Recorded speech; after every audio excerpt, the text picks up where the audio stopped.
Good morning Odisha आज हूँ December 28 तारिख गुरुवार 10टी गुरुत्वपूर्ण न्यूज उपर नजर पकईवा ता आगु एभलिया न्यूज आगक देखा आम चैनल को सब्सक्राइब करनियंतु। खबर नंबर 1 जनवरी 14 कांग्रेस करिबो भारत न्याय यात्रा 2024 निर्वाचन पूर्व कांग्रेस भारत जोड़ यात्रा पर एबे कांग्रेस पक्षरु आउ एक यात्रा घोषणा होईछि। आसंता जनवरी 14 रु भारत न्याय यात्रा आरंभ करिबो कांग्रेस अध्यक्ष मल्लिकार्जुन खड़गे एही यात्रा रे पताका देखाई यार शुभारंभ करिबे। पुणी थरे पदयात्रा करिबे कांग्रेस नेता राहुल गांधी। एही यात्रा जरिया रे राहुल गांधी ओडिशा आसिबे लोकंकु सामाजिक तथा अर्थनैतिक न्याय देबा पई भारत न्याय यात्रा करिबो कांग्रेस। एथि भारत न्याय यात्रा उत्तर पूर्व राज्य मणिपुर रु आरंभ हो पश्चिम महाराष्ट्र राजधानी मुंबई रे यह शेष हो। सेही परि भाबरे राहुल भारत न्याय यात्रा रे पूर्वरु पश्चिम को यात्रा करबा को जाउछन्ति। समग्र यात्रा रे 6200 किलोमीटर अतिक्रम करिवे राहुल। तेबे पूर्वथर भଳି ଏହା संपूर्ण पदयात्रा हेबो नाही। अधिकांश यात्रा बस एवं केतेक स्थान पदयात्रा मध्य कराजिवो। एही यात्रा जरिया रे राहुल ओडिशा समेत 14टी राज्यर 85टी जिल्ला को गस्त करिवे। खबर नंबर 2 राम मंदिर निर्माण कार्य नियोजित हेले आउ 500 श्रमिक 24 घंटा चलिबो निर्माण कार्य। 22 जनवरी अयोध्या रे राम मंदिर प्रतिष्ठा एथिपई मंदिर काम जोरसोर चाली। श्रीराम जन्मभूमि तीर्थ क्षेत्र ट्रस्ट जनवरी 15 सुद्धा यथासंभव काम सारिबा को रहिछि। याकु दृष्टि रखी निर्माण कार्य रे 500 रु अधिक श्रमिक नियोजित होइछन्ति। वर्तमान पर्यंत मंदिर निर्माण रे 3500 श्रमिक नियोजित थिले। वर्तमान सेमानक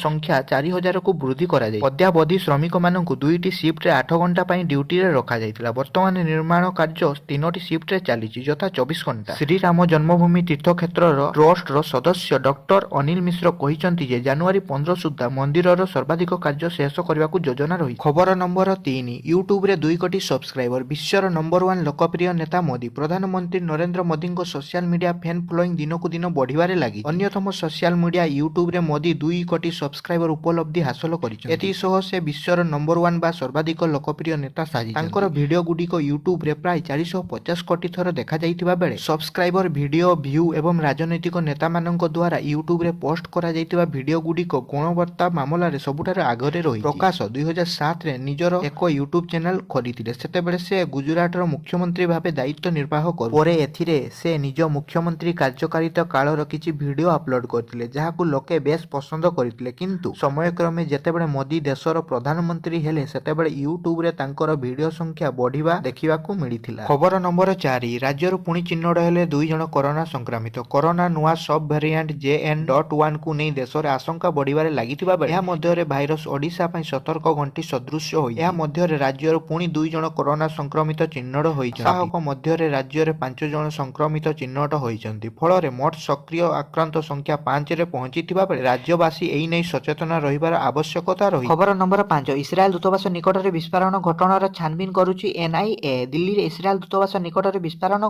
घटनास्थल रे पहुंची तदंत आरंभ कला NIA। कौनसी विस्फोरण सामग्री मिली नथुबा बेले सीसीटीवी फुटेज आधार रे 2 जणक अटक रखी पचरा उचार करा जाउची। सीसीटीवी फुटेज पूरा स्कान करूची NIA टीम। 2 अभियुक्त किभଳି इस्राएल दूतावास सामना रे पहुंचिले एवं केउ रास्ता देई आसिले तार तदंत चलीची। इस्राएल दूतावास को लेखा जाइतिबा धमकपूर्ण चिठी को पुलिस जब्त करिछि। एबे घटनास्थल रु कौनसी विस्फोरण सामग्री मिली नै। एही घटना परे दिल्ली रे रहुतुबा इस्राएलियनक पई जातीय सुरक्षा परिषद एक एडवाइजरी जारी करिछि। भिड जमिबा स्थान रु दूरेई रहिबा सह सर्वसाधारण स्थान रे सतर्क रहिबा पई अनुरोध करा जाइछि। खबर नंबर 6 बदलिबो पाकिस्तानी सेना ड्रेस कोड। सेना मुख्यक नूतन आदेश परे पाकिस्तानी सेना 2टी गोष्ठी रे विभक्त होई जाइछि। गोटिए गोष्ठी नुआ ड्रेस कोड लागू करिबाकू चाहू नाहंती। से माने कहिबा कथा जे देशर सुरक्षा होउछि सेनार काम। एपरि कॉर्पोरेट ड्रेस कोड रे फसिजिबा उचित। पाकिस्तानी सेना वर्तमान एक नूतन सर्विस ड्रेस कोड तयारी करिबाकू जाउछि जेउथिरे एहार अधिकारी माने गळा बंद जैकेट पाटण बदल रे कॉर्पोरेट लुक रे देखा जिवे। एही नूतन सर्विस ड्रेस रे टाई एवं शार्ट पिंधा जिवो। अमेरिका गस्तरु फेरिबा परे पाकिस्तानी आर्मी जनरल वसीम मुनीर एही नूतन ड्रेस कोड प्रस्तुत करिबाकू निर्देश दैछन्ति जेउथिरे अधिकारी माननकू टाई एवं शार्ट पिंधिबा एक कॉर्पोरेट लुक बजाय रखियाकू कुहा जाइछि। खबर नंबर 7 राउरकेला रु कोलकाता उड़िबो विमान। भड़ा 1999 टंका। राउरकेला रु कोलकाता विमान चलिबो। सप्ताह को 3 दिन चलिबो। प्रारंभिक भड़ा 1999 टंका रही। राज्य सरकार एथिपई भाई बिल्टी गैप फंडिंग माध्यम रे आर्थिक सहायता जगाई दैछन्ति। मुख्यमंत्री कार्यालय पक्षरु जारी सूचना अनुसार राज्य सरकार सहयोग रे राउरकेला रु कोलकाता विमान सेवा आरंभ हो। मात्र 1.5 घंटा मध्य रे एही गंतव्य स्थल को जाइयो। आलायंस एयर सहयोग रे सप्ताह को 3 दिन एही यात्रीवाही विमान उड़ान करिवो। राज्य सरकार 35टी आसन पई एही फंडिंग व्यवस्था करिछ। मंगलवार गुरुवार और शनिवार एही विमान चलाचल करिवो। खबर नंबर 8 स्कूल रे गप सुनिबे छात्र छात्री। राज्य समस्त जिला शिक्षा अधिकारी को चिठी लेखिला ओसेपा। राज्यर समस्त प्राथमिक स्कूल रो पिला सुनिबे କହିବେ ଗପ। ଆରମ୍ଭ ହେବ ଗପ ଶୁଣିବା ଓ କହିବା କାର୍ଯ୍ୟକ୍ରମ। ଗପ ଶୁଣାଇବାର ଦକ୍ଷତା ଥିବା ଅଞ୍ଚଳର ବରିଷ୍ଠ ବ୍ୟକ୍ତି, ଶିକ୍ଷକ ଓ ଛାତ୍ରଛାତ୍ରୀ ସ୍କୁଲକୁ ଆସି ପିଲାଙ୍କୁ ଗପ କହିବେ। ଏଥିପାଇଁ କେନ୍ଦ୍ର ସରକାରଙ୍କ ପ୍ରକଳ୍ପ ଅନୁମୋଦନ ବୋର୍ଡ ପକ୍ଷରୁ ନିର୍ଦ୍ଦେଶ ଦିଆଯାଇଛି। ଆଉ ଏହାକୁ ତୁରନ୍ତ କାର୍ଯ୍ୟକାରୀ କରିବାକୁ ଓସେବା ରାଜ୍ୟର ସମସ୍ତ ଜିଲ୍ଲା ଶିକ୍ଷା ଅଧିକାରୀଙ୍କୁ ଚିଠି ଲେଖିଛି। ପିଲାମାନେ କେବଳ ଗପ ଶୁଣିବେ ନାହିଁ, ଗପ ଶୁଣିବା ପରେ ମନୋନୀତ ଛାତ୍ରଛାତ୍ରୀଙ୍କୁ ପୁନରାବୃତ୍ତି କରିବାକୁ ସୁଯୋଗ ମିଳିବ। ଏଥିପାଇଁ ପ୍ରତି ସରକାରୀ ପ୍ରାଥମିକ ସ୍କୁଲ ପିଛା 1,000 ଟଙ୍କା ହିସାବରେ 271.18 ଲକ୍ଷ ଟଙ୍କା ମଞ୍ଜୁର କରାଯାଇଛି। କାର୍ଯ୍ୟକ୍ରମକୁ ଜାନୁଆରୀ ମାସ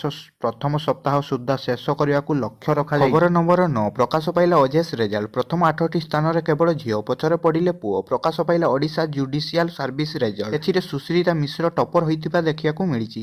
ସେହିପରି ଦ୍ୱିତୀୟ ସ୍ଥାନରେ ନୀଳିଶା ପଟ୍ଟନାୟକ ରହିଛନ୍ତି। ଅନ୍ୟପଟେ ତୃତୀୟ ସ୍ଥାନରେ ଅନନ୍ୟା ମିଶ୍ର ସ୍ଥାନ ପାଇଛନ୍ତି। ଆଉ ସବୁଠାରୁ ବଡ଼ କଥା ହେଉଛି ଯେ ଏଥିରେ ଝିଅଙ୍କ ରେଜଲ୍ଟ ଏକ ସ୍ୱତନ୍ତ୍ର ରେକର୍ଡ ସୃଷ୍ଟି କରିଛି, କାରଣ ପ୍ରଥମ 8ଟି ସ୍ଥାନରେ କେବଳ ଝିଅ ହିଁ ରହିଥିବା ଦେଖିବାକୁ ମିଳିଛି। ଖବର ନମ୍ବର 10, ମୁଖ୍ୟମନ୍ତ୍ରୀ ଯୋଗୀଙ୍କ ଦାବି ପରେ ରେଲୱେ ବଦଳାଇଲା ନାମ। ଅଯୋଧ୍ୟାରେ ଭଗବାନ ରାମଙ୍କ ପ୍ରାଣ ପ୍ରତିଷ୍ଠା କାର୍ଯ୍ୟକ୍ରମ ପୂର୍ବରୁ ଅଯୋଧ୍ୟା ଜଙ୍କସନ ରେଳ ଷ୍ଟେସନର ନାମ ପରିବର୍ତ୍ତନ କରାଯାଇଛି। ବର୍ତ୍ତମାନ ଏହି ରେଳ ଷ୍ଟେସନକୁ ଅଯୋଧ୍ୟା ଧାମ କରାଯାଇଛି। ନିକଟରେ ଉତ୍ତରପ୍ରଦେଶ ମୁଖ୍ୟମନ୍ତ୍ରୀ ଯୋଗୀ ଆଦିତ୍ୟନାଥ ଅଯୋଧ୍ୟା ଗସ୍ତ ସମୟରେ ରେଳ ଷ୍ଟେସନ ଯାଞ୍ଚ କରିଥିଲେ। ଏହି ସମୟ ମଧ୍ୟରେ ସେ ରେଳ ଅଧିକାରୀଙ୍କ ସହ ଅଯୋଧ୍ୟା ରେଳ ଷ୍ଟେସନର ନାମ ଅଯୋଧ୍ୟା ଧାମ ନାମରେ ନାମିତ କରିବାକୁ କହିଥିଲେ।